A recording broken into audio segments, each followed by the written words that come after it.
Bienvenue sur Africa 24 dans cette nouvelle édition de l'Africa Tonight. Voici les titres de l'actualité.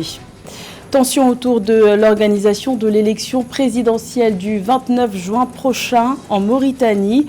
L'opposition fustige le système de parrainage qui constitue une barrière difficilement franchissable pour certains postulants déclarés. Le dialogue national intermalien a rendu ses conclusions ce vendredi 10 mai. Au terme de cette troisième et dernière phase, plusieurs recommandations ont été formulées pour assurer la paix et la réconciliation nationale. L'une d'entre elles est la prolongation de la transition. Et fort de ses richesses halieutiques, le golfe de Guinée est en proie à la criminalité maritime. Pour lutter contre ce fléau, certains pays comme la Côte d'Ivoire préconisent la mise en place de données scientifiques de gestion durable. Plus qu'un mois et demi avant la tenue de l'élection présidentielle du 29 juin en Mauritanie et à quelques semaines du scrutin, des tensions autour de l'organisation se font ressentir. L'opposition rejette le système de parrainage, un dispositif qui favoriserait les partis de la majorité présidentielle et empêcherait l'opposition de se présenter. Les explications de Philomène Tine. Outre les quitus avec le fisc et la caution de 5 millions d'anciennes ouguiyas, les candidats à l'élection présidentielle du 29 juin 2024 en Mauritanie auront à remplir une autre condition plus difficile pour faire valider leur candidature, alors que le parrainage de 100 élus principaux, dont 5 maires, originaires de 5 régions différentes, est une des conditions de validité d'une candidature. Les potentiels candidats, dont celle de l'opposition, se heurtent à la réticence des autorités locales devant valider les parrainages des élus. À cet effet, l'opposition mauritanienne conteste et rejette ce système de parrainage.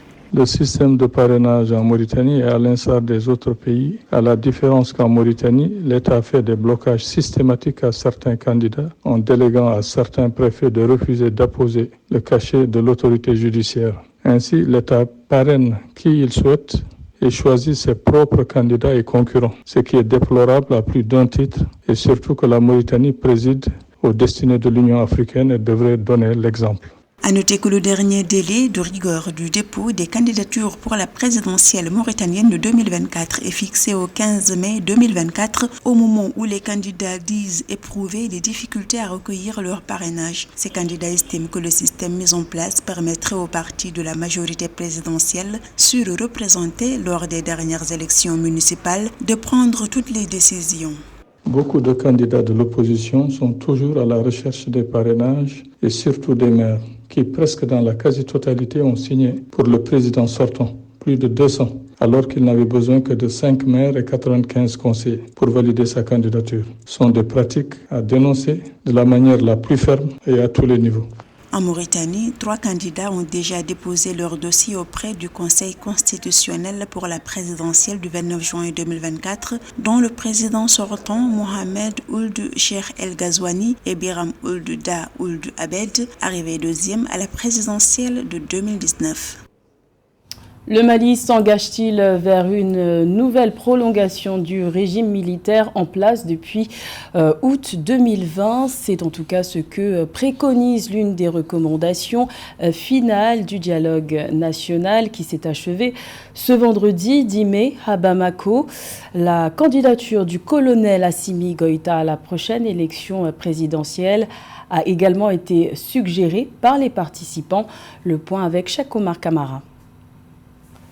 Le dialogue intermalien pour la paix et la réconciliation nationale s'est achevé vendredi 10 mai 2024 à Bamako avec l'adoption d'une centaine de recommandations. Après 5 jours de travaux, les participants à ce dialogue ont recommandé entre autres l'ouverture de négociations avec les groupes armés du Mali et l'allongement de la période de transition de 2 à 5 ans.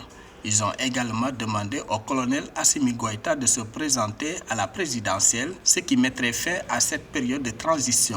Les participants au dialogue ont souligné l'importance de cette prolongation pour consolider les réformes en cours, garantir la sécurité et la stabilité du pays. 10. Proroger la durée de la transition de 2 à 5 ans. 11. susciter la candidature du colonel Assimi Goïta. Susciter la candidature du colonel Assimi Goïta à la prochaine élection présidentielle. 12. Élever au grade de général le colonel Assimi Goïta.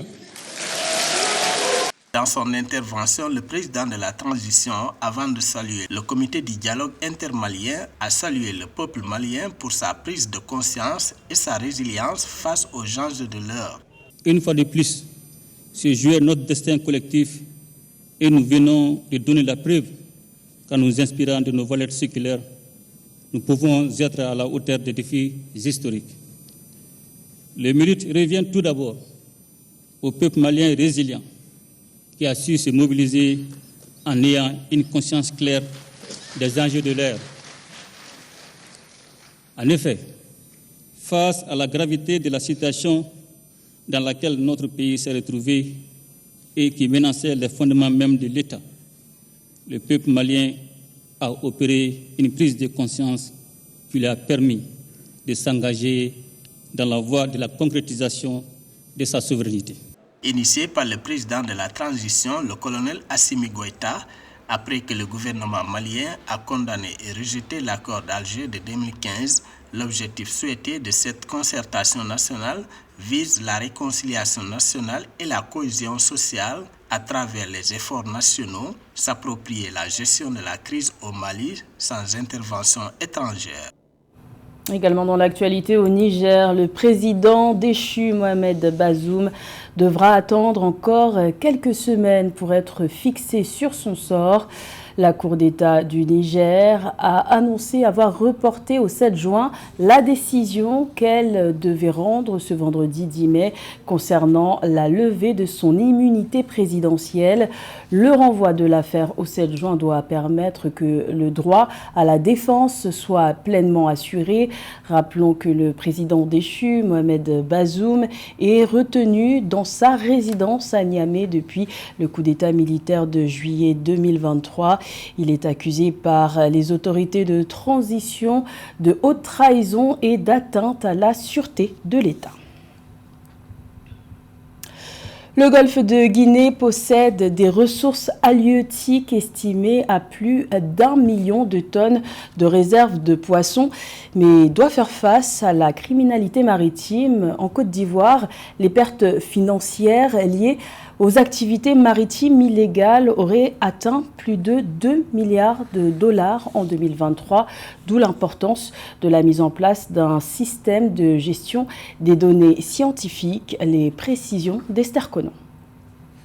Dans la poursuite des efforts des pays du Golfe de Guinée dans la lutte contre l'insécurité alimentaire, la pollution, la fraude maritime, l'Organisation des Nations Unies pour l'alimentation et l'agriculture, FAO, en partenariat avec la Norvège, veulent mettre à la disposition des pays de l'espace maritime des politiques de gestion durable de leurs ressources halieutiques. En Côte d'Ivoire, le ministre des Ressources animales et halieutiques, Sidi Tiemoko, souligne l'importance de la réinvention des systèmes de gestion des activités maritimes. L'escale qu'effectue le navire de recherche a pour objet, dans le cadre de cette cérémonie, de parfaire notre connaissance sur le plan d'eau national et halieutique dans notre juridiction nationale et transfrontalière. Face aux défis de la souveraineté alimentaire, nous devons réinventer notre système de gestion des pêches en nous basant sur la démarche scientifique à partir des résultats des campagnes. À noter que les pays d'Afrique de l'Ouest qui inscrivent dans sa stratégie nationale de gestion durable des pêches de sa politique de développement de l'élevage et des ressources halieutiques pour NADEPA 2022-2026 vise une couverture de plus de 65% des besoins de consommation des populations en 2026 contre 26,7% en 2019. Nous apprécions tous les efforts qui sont en train d'être faits pour le développement de ce secteur-là en Côte d'Ivoire, dont le potentiel est énorme. Le travail qui peut être fait avec ce navire-là va permettre justement de consolider ces actions-là pour que nous voyons que ça peut porter fruit. Selon le port autonome d'Abidjan en 2023, c'est plus de 2 milliards de dollars américains de pertes financières qui ont été enregistrés après le traitement de plus de 912 000 tonnes de produits halieutiques. Le traitement des plans d'eau lagunaires est érigé en priorité par les autorités en Côte d'Ivoire. Le projet d'assainissement du district autonome d'Abidjan suit son cours. Le Premier ministre Robert Begré-Mambé a effectué le 8 mai une visite de constat sur la lagune ébriée pour évaluer le niveau de pollution et tenter de trouver des solutions pour préserver ce plan d'eau. Plus de détails avec Marie-Roger Kwao. En Côte d'Ivoire, le gouvernement poursuit son projet d'assainissement du district autonome d'Abidjan. Le 8 mai 2024, le Premier ministre, ministre des Sports et du Cadre de vie, Robert Begré-Mambé, a effectué une visite du plan d'eau lagunaire, trésor incontesté du pays, mais source de pollution de l'air depuis peu. Objectif, s'enquérir de l'état de pollution de la lagune ébriée afin de trouver des solutions pour préserver ce plan d'eau et offrir aux Ivoiriens un environnement extraordinaire. Robert Begré-Mambé constate le niveau de pollution du plan d'eau causé à la fois par des facteurs naturels et les actions des populations. Nous voyons que la lagune est agressée par plusieurs types d'ennemis. Des ennemis naturels et des ennemis issus de l'activité de l'homme. À chaque agression, nous avons à trouver une réponse. Et c'est ce que nous allons faire avec les ministres, après avoir rendu compte au président de la République. La lagune ébriée d'Abidjan est une grande richesse avec des aspects environnementaux, touristiques, sportifs et économiques. À fin 2023, on enregistre un bilan significatif du trafic de passagers par bateau sur la lagune. 17 695 527 passagers contre 17 334 123 passagers en 2022, soit une hausse de plus de 2,1% selon le rapport du ministère ivoirien du Transport. Cette lagune est une grande richesse. Nous devons la protéger. C'est l'objet de la visite. Et nous allons faire des études pour pouvoir trouver les solutions les plus adaptées. Et la lagune sera autre chose, je peux vous garantir cela. Outre les réformes prises par le gouvernement ivoirien pour lutter contre la pollution du plan d'eau lagunaire, le CIAPOL, Centre ivoirien anti-pollution, travaille activement sur des techniques de lutte contre la pollution. Au Cameroun, les tensions autour du nouveau sélectionneur de l'équipe nationale de football sont retombées. La FECAFOOT semble disposée à travailler avec Marc Brice, nommé par le ministère des Sports. Une collaboration qui devrait débuter prochainement puisque les matchs de qualification pour le Mondial 2026 approchent. La liste des 30 joueurs présélectionnés a été dévoilée. Plus de détails avec Séverin Douke.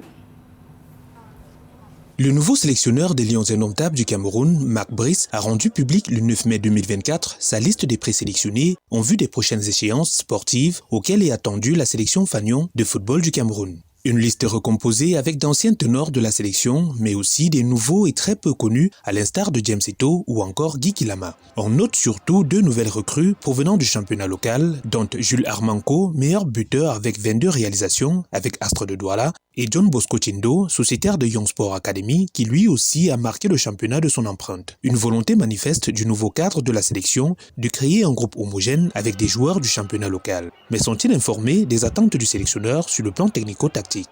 Bon, ils ont bien compris la manière que je voudrais jouer, mais pas en détail bien sûr. C'est quelque chose qui doit prendre votre temps. Aujourd'hui, nous sommes unanimes que les 2 joueurs locaux qui ont été présélectionnés sont parmi les meilleurs de notre championnat. C'est important d'impliquer les joueurs du championnat local. C'est important justement qu'on ait cet engrenage-là pour faire une bonne mayonnaise. Cet acte qui marque la première sortie officielle du cadre des Lions indomptables de football intervient au lendemain de son admission par l'instance fêtière du football à ce poste au bout d'un imbroglio entre le ministère et la fédération au sujet du recrutement de l'encadrement de la dite sélection.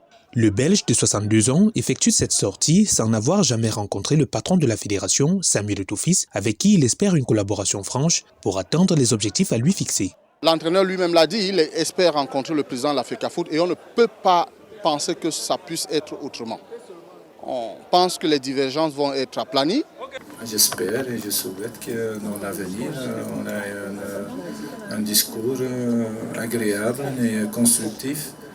Et tout pour le bénéfice du peuple de Cameroun. Les Lions indomptables ont en perspective 2 échéances importantes en juin 2024, notamment contre le Cabo Verde et l'Angola, des matchs qualificatifs comptant pour le Mondial 2026. Des rendez-vous pour lesquels le sélectionneur belge est très attendu. C'était le journal de la rédaction. Merci de l'avoir suivi. L'information continue sur Africa 24.